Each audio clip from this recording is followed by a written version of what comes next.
Breaking news, মারুফের অগ্নিঝরা বোলিংয়ের পর আরিফুলের batting তাণ্ডব, ভারতকে হারিয়ে ফাইনালে বাংলাদেশ।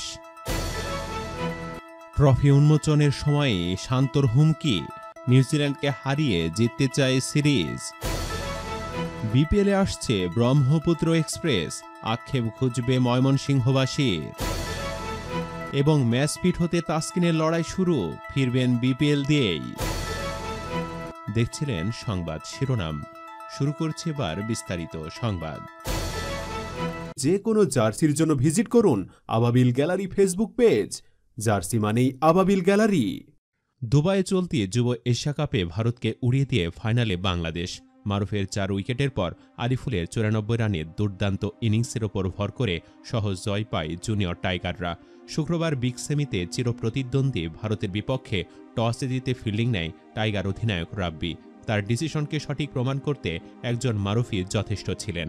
মুস্তাফিজের মতো বাঁহাতি বোলিংয়ে যিনি একাই ধসিয়ে দেন প্রতিপক্ষকে। তবুও মিডলে একটা জুটিতে ভারত 188 রান তুলে ফেলে। টাইগারদের লক্ষ্যটা খুব বড় ছিল না, 189 রানের। তবে 34 রানেই 3 উইকেট হারিয়ে ভারতের বিপক্ষে বেশ চাপে পড়ে যুবা টাইগাররা। সেখান থেকে আরিফুল ইসলামের 50-তে দারুণভাবে ঘুরে দাঁড়ায় তারা। আরিফুল আর আহরার আমিন জুটি গড়ে দলকে পৌঁছে দেন জয়ের বন্দরে। শেষ দিকে অল্পের জন্য আরিফুল সেঞ্চুরি করতে না পারলেও আহরার জয় নিয়েই মাঠ ছাড়ে। দর্শক, ভারতকে হারিয়ে ফাইনালে উঠে গেলাম, এবার শিরোপা জেতা হবে তো? কমেন্টে জানিয়ে দিন আপনার মতামত। আসা যাক অন্যান্য খবরে। শুক্রবার ডানেডিনে 3 ম্যাচের ওয়ানডে সিরিজে ট্রফি উন্মোচন করেন নাজমুল হোসেন শান্ত এবং টম ল্যাথম। স্থানীয় রেল স্টেশনে ট্রফি উন্মোচন করা হয়। ট্রফি উন্মোচনের পর সিরিজে নিজেদের লক্ষ্যের কথা বললেন বাংলাদেশ অধিনায়ক শান্ত বলেন, একটি দল হিসেবে আমরা সিরিজ জয়ের জন্য মুখিয়ে আছি। আমাদের দল ভালো। আমরা গত বছর এখানে একটি টেস্ট জিতেছি। আমাদের লক্ষ্য এই বছর ওয়ানডে ও টি-20 সিরিজ জেতা। জিততে পারলে দারুণ হবে। গত অর্ধযুগ ধরে নিয়মিত নিউজিল্যান্ড সফর করছে বাংলাদেশ দল। তবে এবার শান্ত নতুন অভিজ্ঞতার কথা বললেন। আমি অনেক বছর ধরে নিউজিল্যান্ডে নিয়মিত খেলছি। এটি একটি নতুন অভিজ্ঞতা। কয়েক মিনিট আগে দারুণভাবে আমাদের স্বাগত জানানো হয়েছে। ছেলেরা খুবই উপভোগ করছে। আমরা বেশিরভাগ খেলোয়াড়কে চিনি, কয়েকজন অবশ্য নতুন। আমাদের কাছে তাদের ফুটেজ আছে। মিটিংয়ে সেসব দেখছি। আশা করছি ভালো পরিকল্পনা সাজিয়ে মাঠে নামতে পারব। মূল সিরিজে মাঠে নামার আগে গতকাল একটি প্রস্তুতি ম্যাচ খেলেছে বাংলাদেশ, যেখানে নিউজিল্যান্ড একাদশের বিপক্ষে 26 রানের জয় পায় টাইগাররা। এমন জয়কে দারুণ বলছেন শান্ত। ছেলেরা কাল খুব ভালো খেলেছে, উইকেট খুব ভালো ছিল। প্রত্যেকেই তাদের কাজ সঠিকভাবে সম্পন্ন করেছে। নিউজিল্যান্ড একাদশও ভালো ক্রিকেট খেলেছে।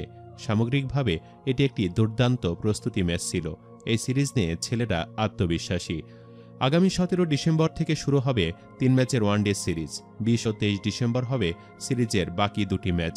এরপর চলতি মাসের 27 ডিসেম্বর শুরু হবে 3 ম্যাচ সিরিজের টি-20। ওয়ানডে ম্যাচগুলো শুরু হবে বাংলাদেশ সময় ভোর 4:30টায়। 20 ম্যাচগুলো শুরু হবে বাংলাদেশ সময় দুপুর 12:10 থেকে। এদিকে অবশেষে আক্ষেপ ঘুচতে পারে ময়মনসিংহবাসীর।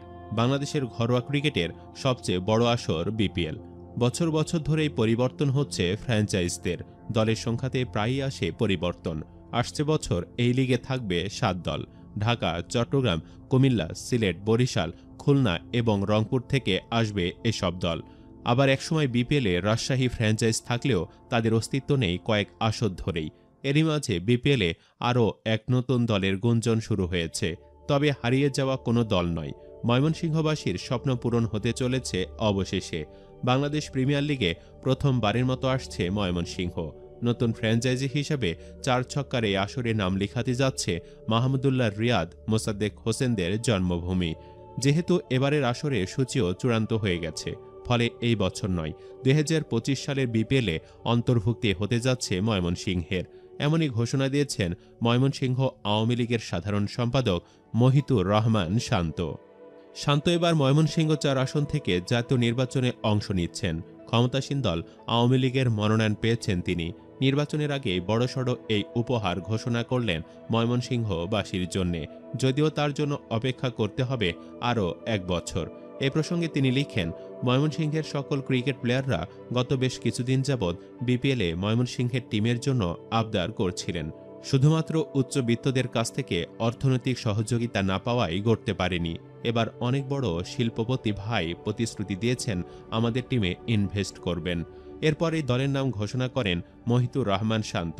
বিসিবি কর্তৃপক্ষের সাথে কথা বলে এলাম, প্রতিশ্রুতি দিয়েছেন আগামী বিপিএলে ময়মনসিংহের ক্রিকেট টিম থাকবে, নাম হবে ব্রহ্মপুত্র এক্সপ্রেস ইনশাল্লাহ। তবে বিষয়টা বিপিএলের জন্য নতুন কিছু নয়। আগের 9 আসরে ফ্র্যাঞ্চাইজি দলের নাম, সংখ্যা এবং মালিকানায় পরিবর্তন এসেছে অনেকবার। প্রায় প্রত্যেক আসরেই নতুন ফ্র্যাঞ্চাইজি যুক্ত হচ্ছে। কোনো কোনো ফ্র্যাঞ্চাইজি দল আবার হারিয়ে যাচ্ছে। এবার নতুন দল হিসেবে আসতে যাচ্ছে ময়মনসিংহ। এদিকে অবশেষে পুনর্বাসন শুরু করেছেন তাসকিন। মিরপুরের একাডেমি মাঠে প্রায় ৪৫ মিনিট ধরে হয়েছে তাসকিনের বোলিং অনুশীলন। বাংলাদেশের বিশ্বকাপ অভিযান শেষ হওয়ার 1 মাসের বেশি সময় পর এদিনই বোলিংয়ে ফিরলেন অভিজ্ঞ এই পেসার। কয়েক বছর ধরে দারুণ বোলিংয়ে ছন্দ নিয়ে ভারতে বিশ্বকাপ খেলতে গিয়েছিলেন তাসকিন।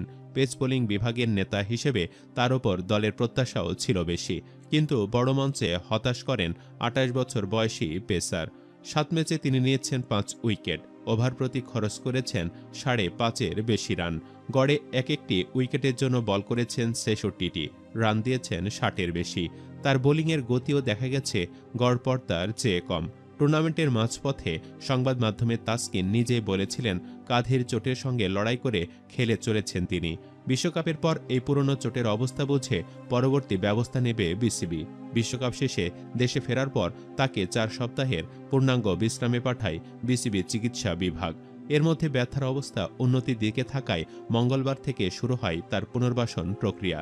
একদিন পর তিনি শুরু করলেন বোলিং। মিরপুরের জাতীয় ক্রিকেট একাডেমির মাঠে ঢুকে প্রথমে ফিজিও সানির তত্ত্বাবধানে গা গরম করে নেন তাসকিন। ততক্ষণে তার বোলিংয়ের জন্য প্রস্তুত সেন্টার উইকেট। আম্পায়ারের জায়গায় দাঁড়িয়ে তাসকিনের বোলিং দেখতে থাকেন খালেদ মাহমুদ। কিছুক্ষণ পরপর নানা দিক নির্দেশনাও দিতে দেখা গেল বর্তমান বিসিবি পরিচালককে। পপিং ক্রিজের কাছে দাঁড়িয়ে বোলিংয়ের সময় তাসকিনের অবস্থা পর্যবেক্ষণ করতে দেখা যায় 2 ফিজিও বায়েজিদ ও সানিকে। তারা কিছুক্ষণ পরপর বোলিংয়ের ভিডিও মুঠোফোনে ধারণ করেন। শুরুতে ছোট রান আপে বোলিং করেন তাসকিন, পরে রান আপ কিছুটা বাড়িয়ে করেন আরও কিছু ডেলিভারি। এ সময় বলের গতিতেও দেখা যায় ইতিবাচক পরিবর্তন। তবে লাইন ঠিক রাখার ক্ষেত্রে কিছুটা সমস্যায় ভোগেন তাসকিন। এগিয়ে গিয়ে তার সঙ্গে কথা বলেন মাহমুদ। প্রায় 30 মিনিটের সেশন শেষ করে ফেরার সময়ও হাতের কবজি দেখিয়ে তাসকিনকে কিছু একটা পরামর্শ দিতে থাকেন মাহমুদ। তাসকিনের পুনর্বাসন প্রক্রিয়া নিয়ে বিসিবির ফিজিও সানি যা বললেন তাতে বিপিএলের আগেই পুরোদমে বোলিংয়ে ফিরতে পারবেন এই পেসার। তিনি বলেন, তাসকিনের যে 4 সপ্তাহ বিশ্রাম ছিল সেটা শেষ হয়েছে। 12 তারিখ থেকে মূলত পুনর্বাসন প্রক্রিয়া শুরু হয়ে গেছে। তার ক্ষেত্রে এই প্রক্রিয়াটা একটু লম্বা, মোটামুটি 5 সপ্তাহের একটা প্রোগ্রেসিভ বোলিং প্ল্যান। আশা করা যায় সব ঠিক থাকলে জানুয়ারির মাঝামাঝি থেকে ফুল রান আপে বোলিং করতে পারবেন তিনি। সুপ্রিয় দর্শক, তাসকিন যেভাবে ইনজুরিতে পড়েন তাতে তার বিকল্প খোঁজার সময় হয়েছে কি বাংলাদেশের? কি মনে হয় আপনার? কমেন্টে জানিয়ে দিন আপনার মতামত।